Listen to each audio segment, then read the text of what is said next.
D'immenses usines abandonnées à la poussière et aux araignées.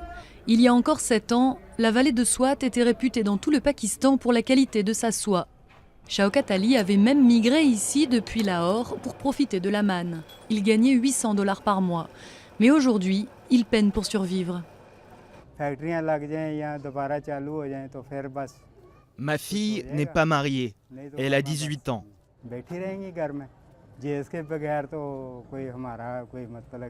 Elle reste à la maison. Si l'industrie ne reprend pas, elle restera encore chez nous. Personne ne demandera sa main, car nous n'avons pas de quoi constituer la dot.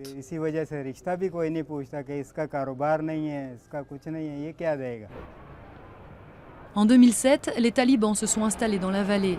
Durant 2 ans, ils y ont imposé leur version de la charia. Résultat, dans le domaine de la soie, 20 000 personnes ont perdu leur emploi. Et même si l'armée a par la suite chassé les talibans, les investissements n'ont pas repris. Les usines ont été détruites pendant l'occupation des talibans. Il n'y avait pas que la soie ici. Il y avait aussi l'industrie des cosmétiques.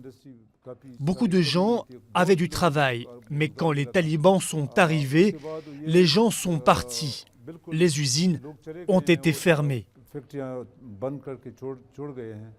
Parmi ceux qui ont perdu leur emploi, Rehmanoulak. Il est aujourd'hui chauffeur de taxi, mais avant l'arrivée des talibans, il vendait des pièces détachées de métiers à tisser, de quoi assurer un bon train de vie à ses 6 enfants. Mes affaires marchaient bien. J'avais investi presque 30 000 $. J'avais entre 8 et 10 employés. La soie, c'était un bon business ici. On comptait entre 500 et 600 usines dans la vallée.